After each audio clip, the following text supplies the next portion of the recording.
जय Shriram. Fat burn करायचं, weight loss करायचंय, तर आज एक असा मी तुम्हाला हॅबिट सांगणार आहे ज्याने तुमचं फॅट बर्न सुद्धा होणार आहे आणि वेट लॉस सुद्धा होणार आहे. तर व्हिडिओ शेवटपर्यंत बघा आणि आपल्या चॅनलला फॉलो सबस्क्राईब करायला विसरू नका. तर जय श्रीराम मित्रांनो, आजचा विषय सुरुवात करूया. एक हॅबिट जो तुमचं फॅट बर्न आणि वेट लॉस सुद्धा करतो. कुठलं? तर मित्रांनो, एक तुम्हाला सांगतो, हेवी वर्कआउट आणि कुठलाही काही सिक्रेट तुमचं फॅट बर्न करत नाही आणि वेट लॉस सुद्धा करत नाही. त्यासाठी हॅबिट खूप पॉवरफुल असते, सवय खूप पॉवरफुल असते. तर ती कुठली मी तुम्हाला आता सांगणार आहे.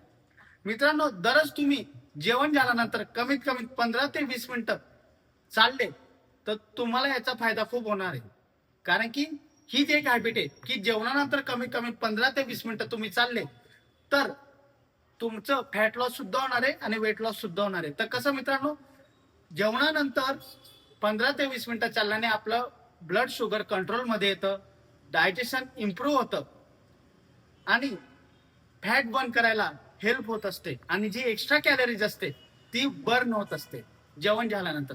म्हणून मित्रांनो, एकच सांगणं आहे की कुठलाही असं सिक्रेट नाहीये, फक्त तुमचं एक हॅबिट ठेवा, जेवणानंतर 15 ते 20 मिनिटं चाला आणि तुमचं फॅट लॉस वेट लॉस करा. कारण की मित्रांनो, तुम्ही दररोज जर चालले तर तुम्हाला तुमच्या शरीरात फायदा होणार आहे. त्याने आपलं ब्लड शुगर मध्ये कंट्रोल होईल. त्यानंतर तुमची एक्स्ट्रा जी कॅलरी आहे, जेवणानंतर तुम्ही जे एक्स्ट्रा जेवण केलं त्याची जी कॅलरी आहे ती बर्न व्हायला मदत होईल आणि तुमचं वेट लॉस आणि फॅट लॉस हे आपोआप होऊन जाणार आहे.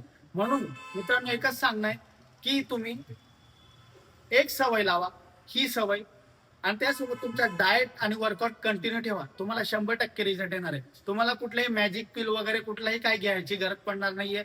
फक्त सवय लावा, सवयीवर सर्व डिपेंड आहे आणि तुम्हाला त्याचा चांगला रिझल्ट येणार आहे. तर मित्रांनो, आजचा आपला विषय होता. विषय तुम्हाला आवडलाच असेल तर आपल्या चॅनलला फॉलो सबस्क्राईब करायला विसरू नका. जय श्रीराम.